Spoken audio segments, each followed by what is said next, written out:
do is Georgina, welcome. We'll start with you if we can. If Jackie doesn't appear before we're through, we'll go to the pre-recorded one and then see how that is. So let's go to that. Thank you. Hi everyone, my name's Georgina. I work for the Ops Centre. So the aim of my project was the reduction of incorrect no reason to reside coding. So for those that may or may not know, a no reason to reside means that a patient is deemed clinically medically optimised for discharge and they're still residing within hospital for some further reason. So the aim of my project was to obviously reduce the number of patients of incorrect no reason to reside coding, to prevent delays in patients' journeys in hospital and to submit the correct data for our external partners and NHS. Next slide, please.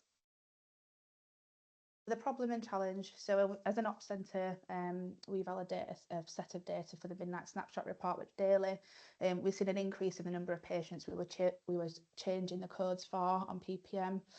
In June 2024, NHS England implemented new no reason to reside codes.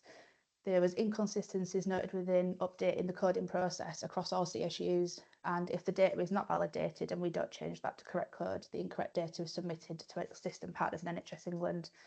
My project links to the 7 Cs by reducing the waits for patients and using existing digital systems to their full potential. Next slide, please. So my project started back in April 24. During that time, I've conducted 3 or 4 audits. Attended different wards, MDTs, board rounds, producing process maps for each, using an anonymous questionnaire sent out to our different colleagues across the trust. We've worked with Mid Yorks to produce and update the patient pathway planner on PPM, and then produce guidance and SOPs for that. And then I've worked with different teams individually. Next slide, please. So the outcome of my work so far. So I've completed 3 or 4 different audits. So the first one was between April and May 24. The audit showed that we were changing 41% of patients' codes. So out of the 911 patients, we were changing 373. If we hadn't have changed those, that's 373 patients that was either over reporting as having a no reason to reside with an internal delay. So as you can see there, the data kind of reflects the amount that we were changing. So as post audit, the number of internal delays, we were changing 538 out of the 911.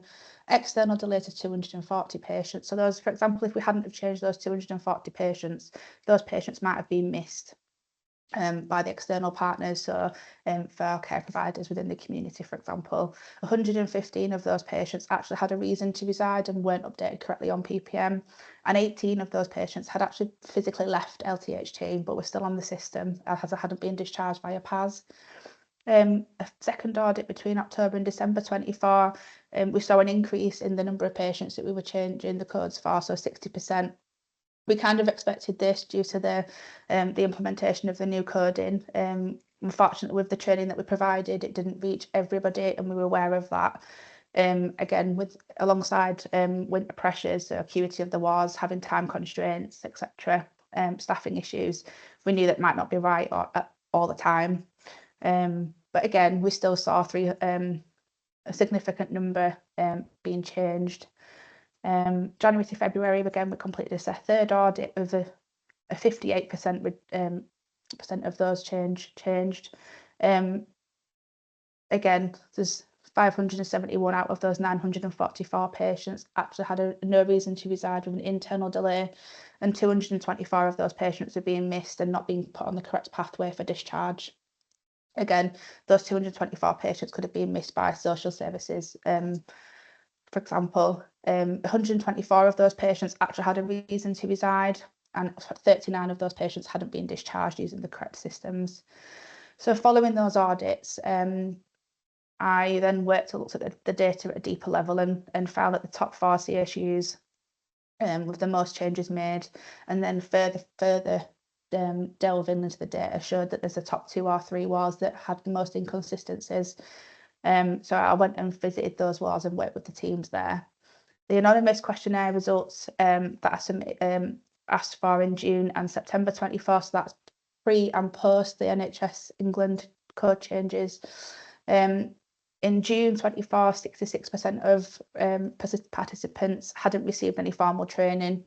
That was reduced in September, so that's post the training that we provided. 53% of those patients didn't have any training.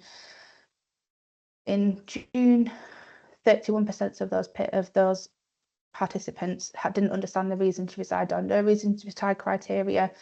That showed an increase percentage-wise of 33% in September.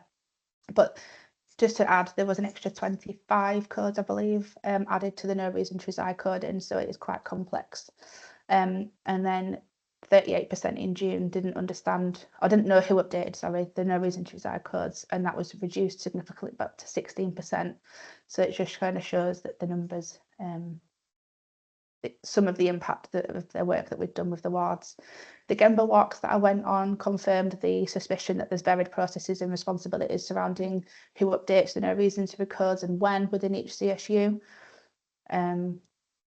Next slide, please.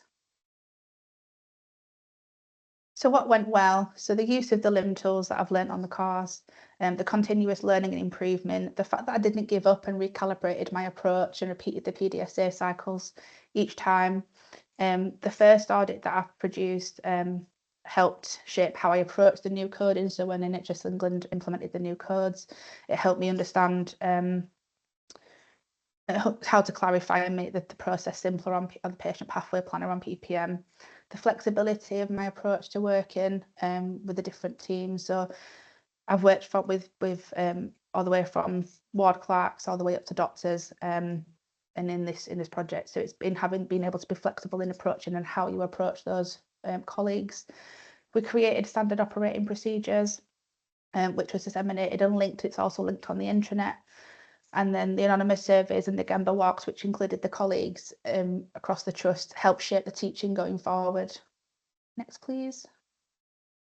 So what would I do differently? I'd explore how I could include more colleagues in the process. So could I have done focus groups to share the workload and communication issues, and also kind of ask for more input on how and when we could have done the training or input. What's my key learning? So key learning is that all areas work differently, and adapting to this is the key to improving the timely and correct coding. And then the next steps. So I've attended the Head of Nursing Forum this morning. The outcome from that is that the CSU is going to go back and work with their ward teams to improve their coding and understanding of the coding. I've also been invited to along to some of the discharge team meetings across each CSU, and then the click meeting in SIM. We're going to revisit the no reason to reside coding guidance, see if we can make it easy to understand, and then reviewing the coding process. So we're going to look at whose responsibility it is in the first place. I think that's it. Is that next? Thank you. Fantastic. Thanks, Georgina. Great work, and really good reflections on the kind of things that went well and things that you would improve on. But it's a really important area for us, as you know. So it's doubly good because it's always great to see the work with improvement linked to some of the real pressures the organisation is under. So well done for that. It's been really, really helpful. So we'll save questions to the end as we normally do. So don't go away, Georgina. We'll come back to you. So we'll come to Jackie. Are you with us now, Jackie? I am, yes. Thanks. Fab. Okay, thank you. Okay, so thanks for the opportunity to present here. So my presentation is on my project, which I undertook when I was working in the lead nurse team in R&I, and it was to formulate an index for the staff personal files and to develop into an online format. Next slide, please. So the problem faced was that there was no standard work in place for the content and for the location of staff files. So what I found was the current state was that there was a variation and lack of consistency of what managers kept in staff files. There was often difficulties in locating personal files, and that was partly due to cross-site working, to some extent with people working from home, and challenges around space and secure storage. Next slide, please. So I linked it to the 7 commitments. So in terms of team and improving staff experience and retention, I felt that it was really relevant. Based on partly my own experience, I felt like improving the structure of the staff files would help the line manager to be more informed and invested in their staff. It would make it more efficient to manage difficult situations like performance.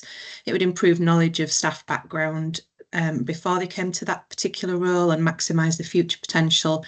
It'd allow more efficient tracking of one-to-ones and would help line managers to feel more efficient and effective and empowered.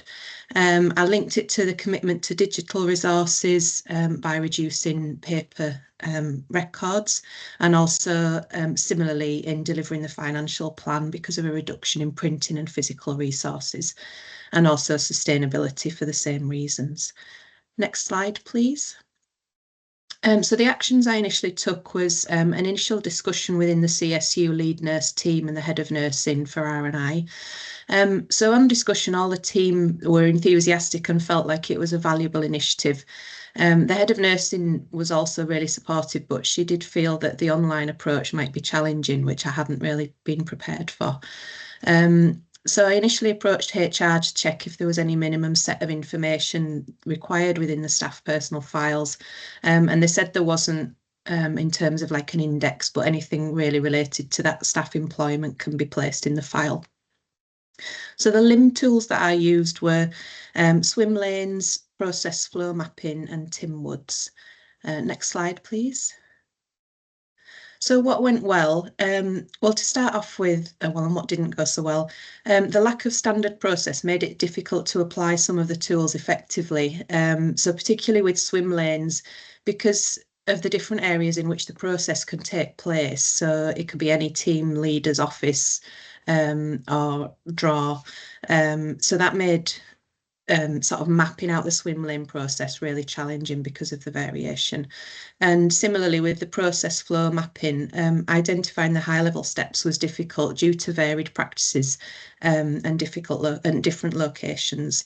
So gathering data on the route and the flow of the processes and the timescales of the tasks was difficult. Because the time taken to access a personal file, it could be there immediately when you want it, but it also could take days or possibly not even happen at all. So Tim Woods was the most useful tool. That helped to define, describe and demonstrate the variations in practice and to focus on the waste within the process. Next slide, please. So this is really focusing on what I found from implementing the Tim Woods tool. So in terms of transportation, the staff file needed to be physically transported to a new location whenever staff may move teams, which I think that was one of the sort of key obstacles in tracking and keeping hold of the physical staff file. Inventory, so it requires a physical office, desk or cabinet, which is becoming less available with reduced office and desk space and with hot desking and cross-site working. And also in terms of inventory, the paper file is physically wasteful. In terms of motion, it requires the sending or receiving manager to be proactive in sending or receiving the physical staff file. And that can, I've found that can easily be forgotten or put off, and then you get to the point where you need it and then you're trying to track down that staff file. The previous line manager may have left or changed role, which makes it difficult to locate the file at that point. In terms of waiting, only one person can own that physical file at any one time, whereas if it was online, that wouldn't be an issue. In terms of over-processing and overproduction, there can be a tendency to overfile things or file inappropriate things, or also conversely a risk of underfiling essential things due to there being no set index of what should be in that file. And then lastly, in terms of defects, you need to be in the physical location of the office to be able to access the file when it's a paper record. It can potentially be viewed by people inappropriately. There's not a very robust way to control access to that physical file. There's no audit trail of access, which you could implement if it was online. And as I've mentioned, there's inconsistency of what is kept in the file due to the lack of index and structure. Next slide, please. So the outcome, the lead nurses in R&I agreed that the current system of variation of content and also the hard copy is ineffective. A snapshot of staff files within the team found that there was quite a wide variation of what was in them and where they were located. Some weren't known, some were in a non-secure or non-private location. Some members of the team had moved to part paper and part online, and 2 members of the team had moved completely online. So in summary to that, Tim Woods showed a high level of wastes, wide variety in practice and lack of standard work. Next slide, please. So what I'd do differently, I would split the tasks into 2 different things. So I initially had viewed it as one thing of going online and developing the index. But I think, you know, next time I would divide those 2 different aspects. I'd enlist a fellow colleague who was also invested in the change, because there certainly were people. And I would plan a more structured pre and post evaluation to assess what people really thought would be useful and how best to improve it. Then my next steps in improvement now are to work with IG to seek any guidance from them and ensure their approval. Contact the professional safety standards team to check if there's anything already in place and consider developing a policy for the staff files. I would review the results of the evaluation between the lead nurses to establish the best content for the staff files and develop a small working group to take this forward rather than tackling it all individually. And finally, develop a PDSA process, which would enable a test of the proposed process and change. Next slide, please. Yeah, that's my last one. Thank you. Well, hang on, sorry. Can we pause that just for Yeah. Thank you. Just give Jackie just a thank you before we move straight on. So thanks, Jackie. That's again really helpful work, and I think good to see the kind of progress through that, and always good to think about the areas for your own kind of improvement. I always think that's really one of the biggest benefits of doing the sort of project work, as well as delivering something that's really important for us as an organisation. So well done with that. So we will come back again for questions at the end, but we will now go on to our videoed or recorded presentation. Thank you.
Fantastic. Thank you. We'll pass on our thanks to Morgan, who obviously isn't here, but is with us in spirit. So thank you, and very much to time. So thanks to Georgina, Jackie, and a very precisely recorded message from Morgan as well. So we've got, let's open it out for questions,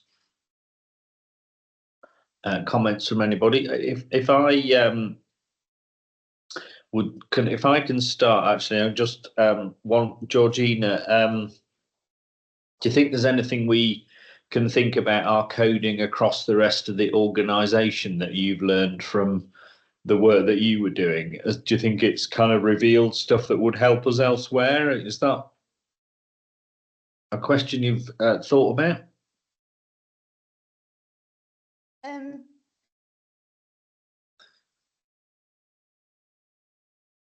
Maybe, to be fair. I'm thinking about the number of patients who were changing back to Reason to Reside. You know, there's various reasons. So just off the top of my head, it's things like waiting for theatre, you know, if patients deteriorated overnight and now on antibiotics, etc. Yeah. So I mean, obviously the doctors on the ward, I'm sure are really aware of deteriorating patients, but as a new doctor coming in, just being able to glance at the e-whiteboard on the ward, you can clearly see if a patient needs to be prioritised or not. Is it a matter of if a patient's going home today and they're waiting the read-on and they're clearly coded as an EDAN, is it a matter of being able to prioritise tasks on the ward as well? Because that is one of the big delays in getting patients timely discharged before 12 and 3. Things like that, I think, would be good to implement. Yeah, no, I mean, it's good, Jordan. I don't want to put you on the spot, but what I was really thinking is it's always good to kind of take the success of these projects and think how applicable they are in a wider context. So I think, Joe, did you want to come in on that?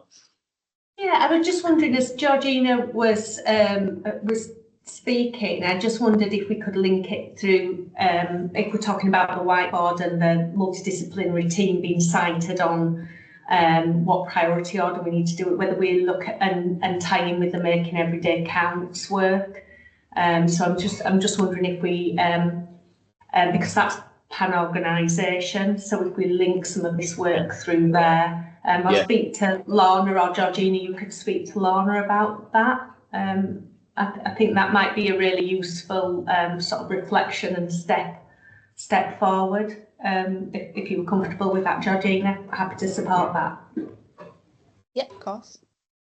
Great, thanks, Joe. Magnus? Thanks, Phil. Thanks all three, albeit one virtual thanks. I think what I drew a lot of solace from, if you remember the blue triangle that we've got, patient at the top, single word. On the very bottom of that blue triangle, it says Leeds Improvement Method. So everything you do contributes to those strategic priorities that we've got over the next 5 years that leads into our vision as an organisation to be the best provider for specialised and integrated care, which is all about our patients. And if you remember the diagram, some of you will, some of you won't, there's this sort of worm at the side, a golden worm. That's the golden thread. And this is where the Leeds Improvement Method actually plays into all that. So you can see how it builds to that very single thing at the top, that North Star that is patients. So thank you all. And Georgina, you can apply the methodology everywhere. Yeah, great. Absolutely. Thanks. Okay. And Jackie, I guess it's a similar sort of thing, actually. I mean, that sort of indexing of personal files and thinking how we can know where people are. I'm just thinking of some of our other quite diverse CSUs like R&I is, and just how potentially helpful that could also be for colleagues across the organisation, or indeed, you know, as we move forward, maybe even across the city. So I think there's something there to learn for us around scaling that up as well. So I think we might come back to you on looking at that and thinking about how we could use that elsewhere. So great. So look, we're just at time. Georgina, Jackie, and Morgan on in the ether.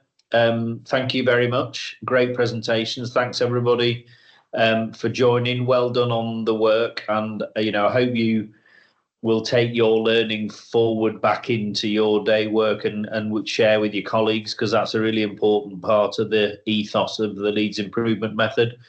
So well done. Thanks everyone for joining, and we'll bring report out to a close. Cheers. Thank you. Thank you.